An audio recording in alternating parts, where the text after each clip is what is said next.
Good morning and welcome to Juice and Java, Syracuse University's only morning talk show. I'm Nicole DeMentri. I'm Jamie Weiss. And I'm Eliza Lennon. Welcome, and it's officially spring, but it really doesn't feel like it outside. Not at all. I know yesterday it was raining, and then last night it snowed, and now it's freezing outside. It's freezing outside, I know. I checked out the weather forecast. We're supposed to see snow throughout the week, so not really that spring temperature. Not I'm ideal. Looking forward to it all. So. No, but when it actually does get warm, what are you guys most excited for? I think I'm just excited to go outside and wear some shorts. I'm tired of wearing pants in my parka. Like, I just want to wear some shorts and tank tops. I think that's a good point right there. Just getting rid of the parka. I came back from spring break. There was 1 or 2 days where you didn't have to wear the parka, and then it got cold again. And getting rid of hat hair. You always have to wear a hat or your ears like freeze off. And so then that you will walk, be awesome. You walk into buildings and you're like, oh my God, don't look at my hair. No, totally know the feeling. But I know April Fool's Day is coming up soon, so do you guys have any good pranks? You know, I feel like I always used to do the thing where when you have a little sprayer next to your sink, you put a rubber band around it so the water turns on and they just like get drenched. But I don't really have any other good ones besides that.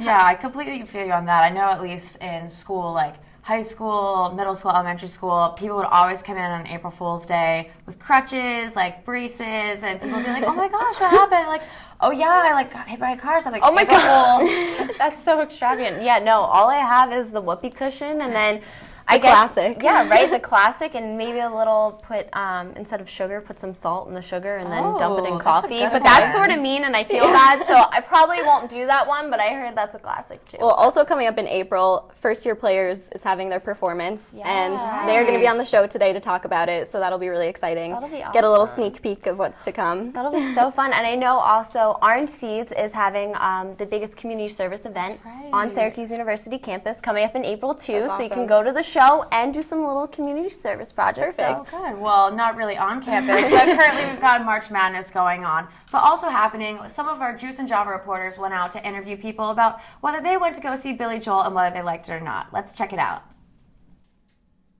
Students at Syracuse University are talking about Billy Joel's return to the Carrier Dome. We asked students why they're so excited about the big event. Yeah, I think it's really awesome that he's coming. It's a pretty big deal for our school. It gives us a bigger name. I'm not going. I wish I was, though. I'm really excited. I'm really, really excited. I've been looking forward to it ever since last semester. Just cool to have somebody famous come to SU and just get SU on the map and, you know, get some people to know about it. I'm so excited, but I'm not going. And I kind of wish I was, because he sings that one song like, oh, but it's still rock and roll to me, and that's like such a jam, you know? I'm just glad that he's coming here one more time. We can see him in person. Yeah, I'm really excited actually. I've always wanted to see him, and the opportunity for him to be able to come right to campus. It's a great opportunity. Yeah. I'm so excited. I'm going tonight. I'm so excited. He's like one of my favorite singers ever, so it should be really fun. Welcome back to Juice and Java. We're joined here by Tim Langlois. He's the sports director here at CitrusTV. Welcome to the show. Thanks for having me. Good to be here. So we are talking March Madness. Let's get a little breakdown. Where are we at so far with the tournament? Well, right now, the first day of the tournament was filled with upsets. You had 2 14 seeds winning, and that just never happens with UAB and Georgia State. Great storylines there. But day 2 of the tournament, really not a lot of upsets. No high seeds at all winning besides Dayton, who of course we know beat Syracuse last year. They beat Providence. So a little bit of mixed bag in the first 2 days, but it's exciting as usual, and everyone's excited, I think, even though Syracuse isn't in it.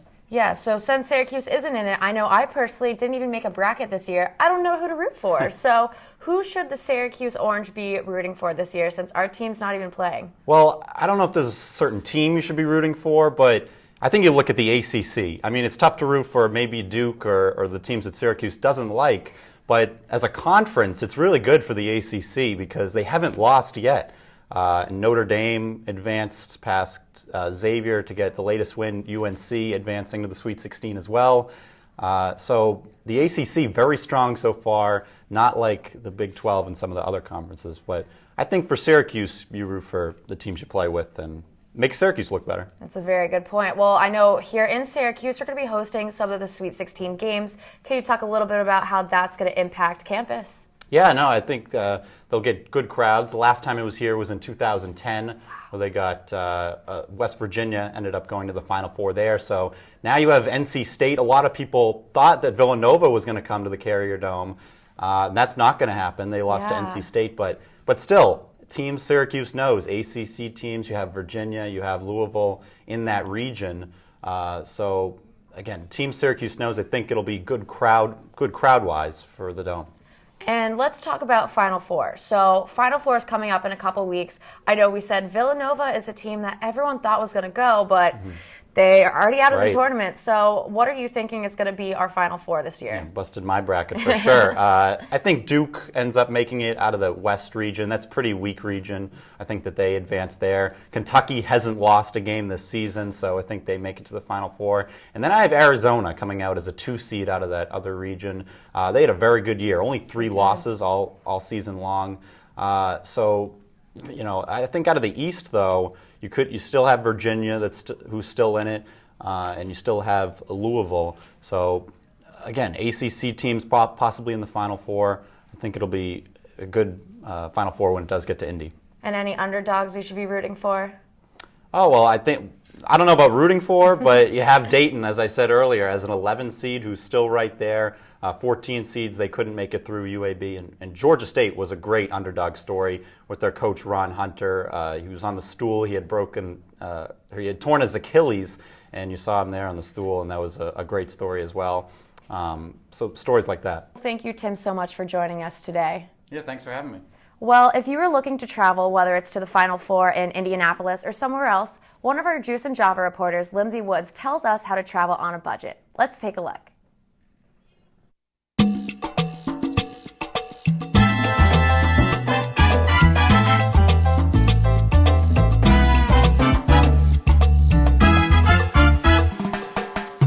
Miami is known for its sunny beaches, diverse people, and exciting and vibrant nightlife. But for many students, it may seem a little unaffordable. But fear not, we're here to show you how to enjoy everything Miami has to offer without breaking the bank. Day trips to the Grand Bahamas start at just $60 round trip. Departing from the Port of Miami or Fort Lauderdale, express ferries offer fun amenities while passengers travel to the Grand Bahamas.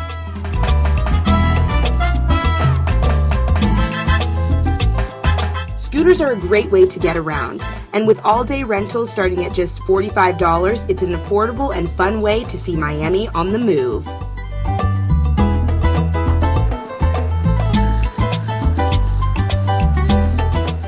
With budget-conscious options like H&M and Forever 21, as well as higher-priced stores like BCBG and Intermix, Lincoln Road Mall has a little something for everyone.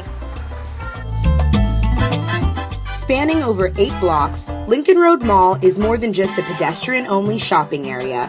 With a variety of restaurants, historic landmarks, and even a movie theater, Lincoln Road is a must-see attraction while in Miami Beach. And if you're a basketball fan, head over to the American Airlines Arena to check out hometown favorites, the Miami Heat. Tickets start at just $30. As college students, our #1 concern is how we're going to eat and how we're going to eat for cheap. Serving up traditional Cuban cuisine, Latin Cafe has entrees starting at just $5.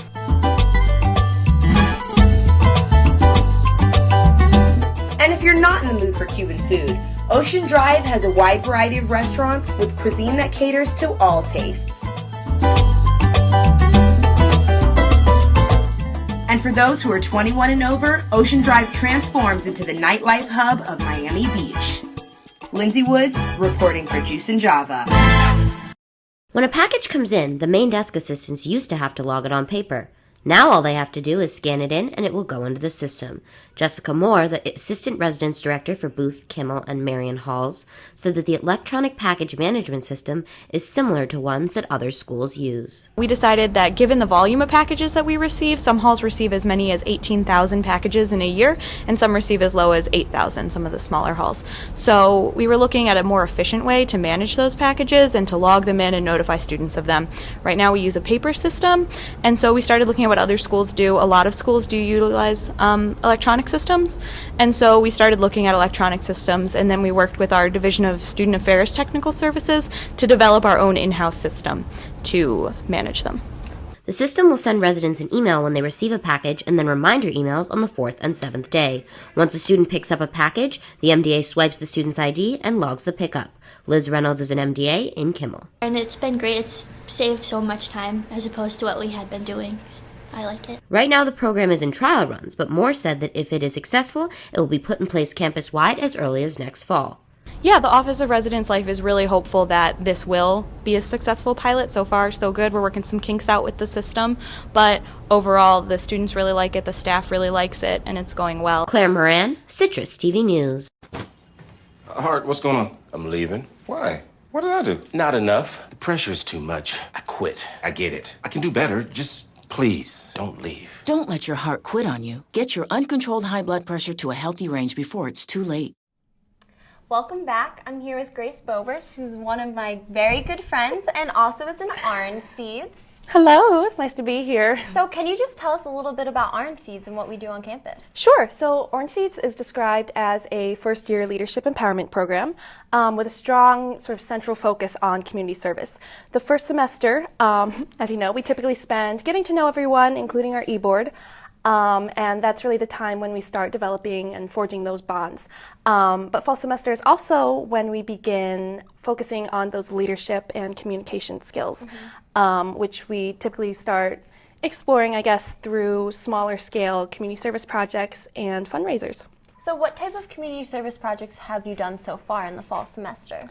Well, we've sort of been all across the map. I believe we started with a volunteer project cleaning up Elmwood Park around Halloween time. We also went to the Syracuse Zoo and participated in Zoo Boo, which was a youth and family event where we got to dress up and go and hand out candy to the kids and dance. Some of us got to go to a dance party, so that was fun.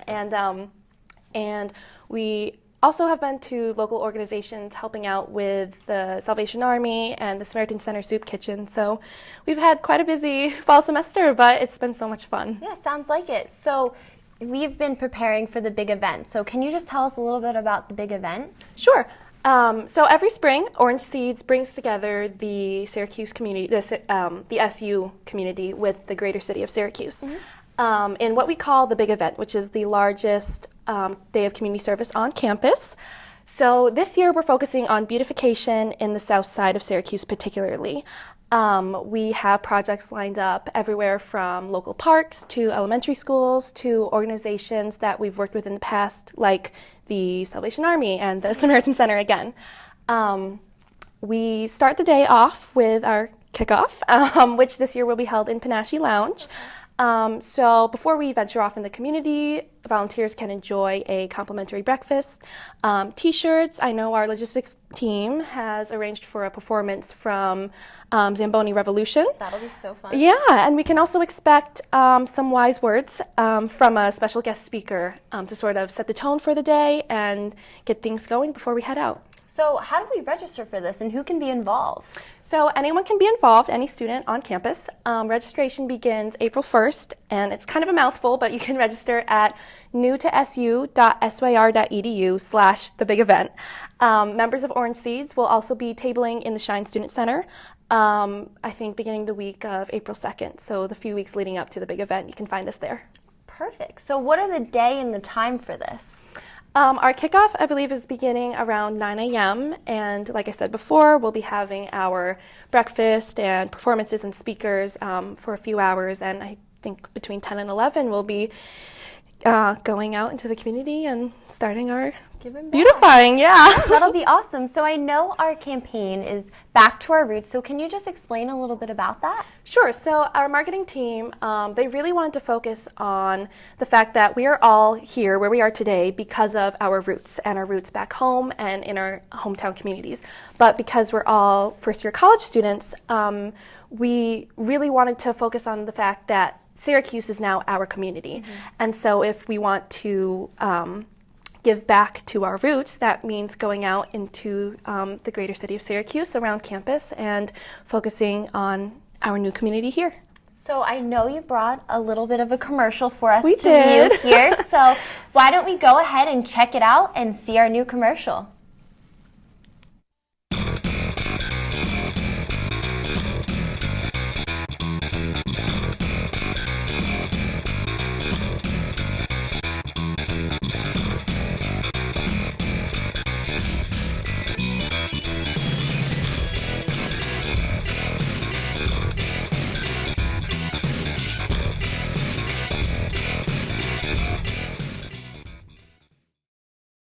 So who's going to do what? I'll pack the dead batteries. Great. I'll only put what I don't need into a duffel bag. Perfect. That's totally unhelpful. No problem. Meanwhile, I will try to comfort everyone by speaking in a calm voice. And who is going to handle supplies? I can forget to do a list for us. Thanks, pal. We couldn't be any less prepared. I'm proud of you guys.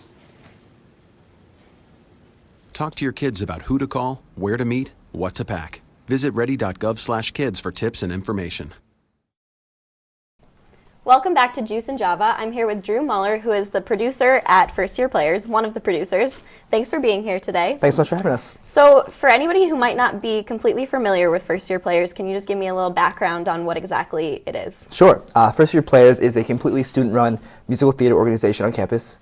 And we've been around for 20 years, bringing high-quality musical theater to the campus. Okay, and you have to be a first year to perform, but you don't have to be a first year to be involved in general, correct? Yeah, that's right. So to perform in the show, you have to be a freshman or a first-year transfer student, first year in any capacity. But if you want to be involved behind the scenes, doing set work, costume work, you can be any year. I mean, we're a very inclusive organization. So there's a lot of positions and availabilities to help out. Oh yeah, definitely. A lot goes into it that we don't know about. Yeah. Yeah. Okay, so this year the show is coming up. Yep. You are doing the Addams Family. Yep, that's right. And how long have you been preparing for this?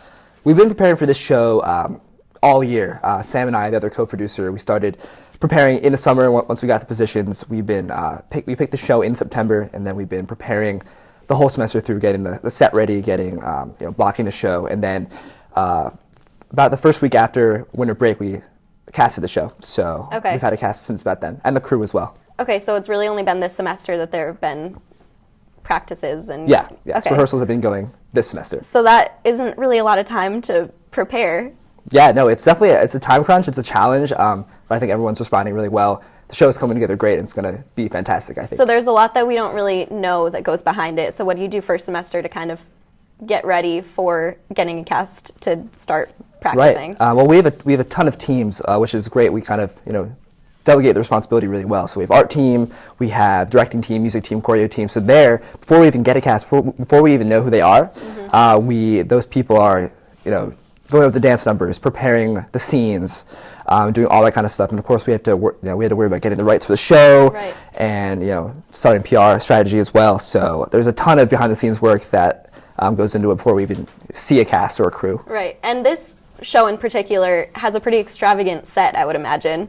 So that must have been a huge process just getting that ready too. Yeah, and we're still working on it. It'll be done, but it looks great. The art team is fantastic. Our art directors always do a great job. I know we were talking a little bit before that it's kind of perfect that it's here because Hall of Languages is such a great inspiration for this set. Yeah, no, it's ironic, I think, that that was such an inspiration for the show, and we're able to look up at that building all the time and just be inspired to put on a spooky, quirky show. Definitely. And what weekend exactly is this that's coming up? Yeah, it's actually in a few weeks, which is crazy. It's April 9th, 10th, and 11th in Goldstein Auditorium. So what is the last minute kind of crunch time, last few weeks? What happens during that? Do practices happen more often, rehearsals just all the time? Right, yeah.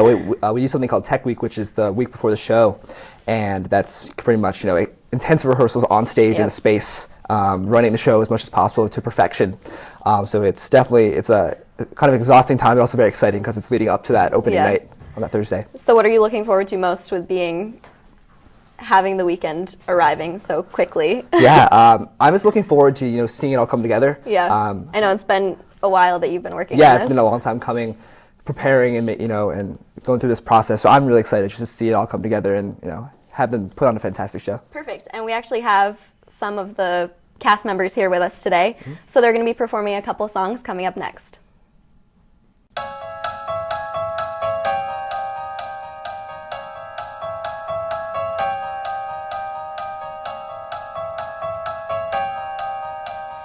I don't have a sunny disposition. I'm not known for being too amused. My demeanor's locked in one position. See my face, I'm enthused. Suddenly, however, I've been puzzled. Bunny rabbits make me want to cry. All my inhibitions have been muzzled, and I think I know why. I'm being direction. But I think I like it. I think I like it. I'm being pulled in a new direction. Through my painful pursuit, somehow birdies took root. All the things I detested, impossibly cute. God, what do I do? Mother always said be kind to strangers, but she doesn't know what they destroy. I can feel the clear and present dangers when she learns that the boy has got me pulled in a new direction. And I think I like it. I think I like it. I'm being pulled in a new direction. And this feeling I know is impossible, so I'll confide that I've tried, but I can't let it go. It's disgustingly true. Pulled, pulled, pulled. Happy dogs with droopy faces, unicorns with dancing mice, sunrise in wide open spaces, Disney World, I'll go there twice. Butterflies and picnic lunches, bunches of chrysanthemums, lollipops and pillow fights and Christmas Eve sugar plums, string quartets and chia pets and afternoon banana splits, angels watching as I sleep, Liberace's greatest hits have got me pulled in a new direction. If he keeps insisting, I'll stop resisting. Just watch me pulled in a new direction. I should stay in the dark, not obey every spark, but the boy has a bite better far than his bark, and you bet I'll bite too. Do what's truly taboo as I'm pulled in a new direction.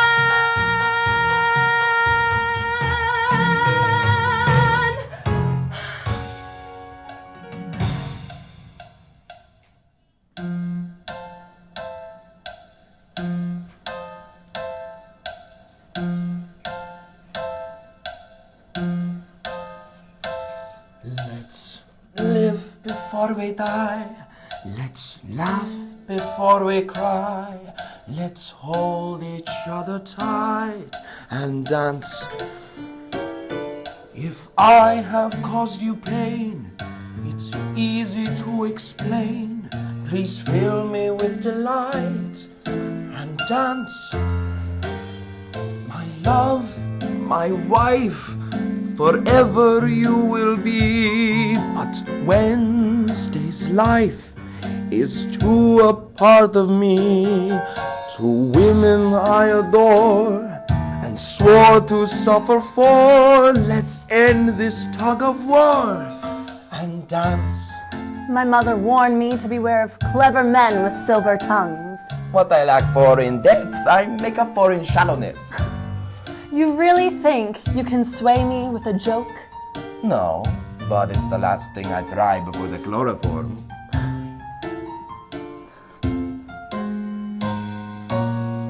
Tomorrow I may be in rainy gay Paris. Please stay right where you are and dance. I'm not a castanet who clicks with no regret. More than that by far, so dance. The place we're in can never be what was. To begin to do what dancing does.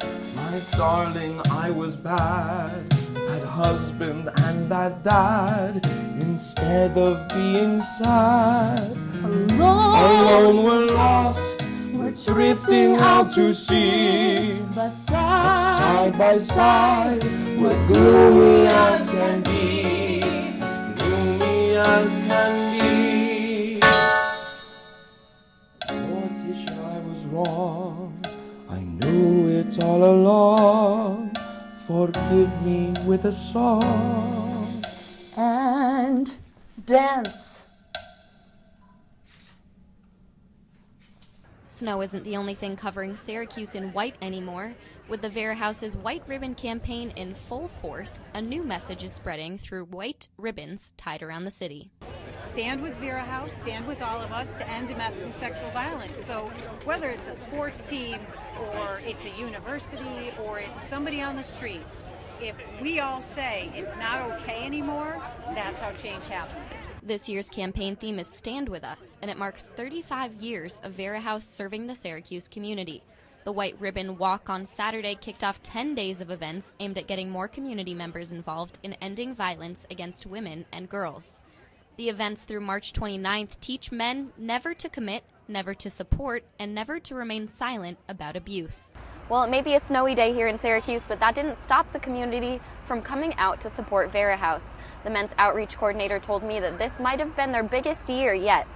We were really excited to see so many students, so many college campuses, so many high schools who decided to come down and be a part of this walk. The campaign focuses on men in particular, and most of its events are led by men. Kilpatrick says men have a critical role in this effort, and getting others to join them in ending violence and sexual assault is very important in preventing it in the future. The Vera House focuses on contributions men have made in the movement and invites others to participate. Our efforts are to get people to be aware of some of the issues that lead to domestic violence and sexual assault. And if we could raise awareness around those issues, we believe that we could end, through prevention, some of the things that we've been affected by as a community and as a society. The Vera House set a goal of raising $30,000 before the campaign ends. Leading up to the kickoff walk, $13,000 had already been raised. Eliza Lennon reporting for Juice and Java.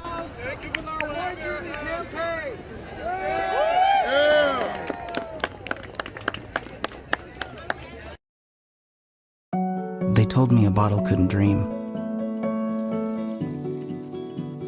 That I would never become a superhero.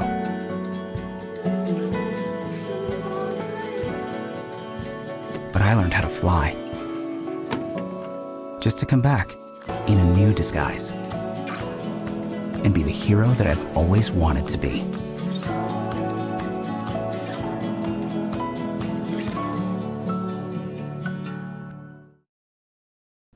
Welcome back. Well, today's been such a great show. So many great people who came to talk to. Yeah. And Eliza, I know you covered White Ribbon Week. Could you tell us a little bit more about it? Definitely. It's a really cool event, and it goes all the way through the 29th, so there's plenty of other days to get involved as it goes on.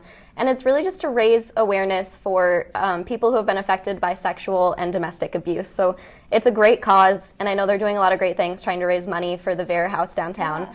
And they just help women and girls who have been affected by this. And it's a lot about getting men aware and involved and helping out, because that's really where the message starts to spread. So good. That sounds like an amazing cause. It definitely is.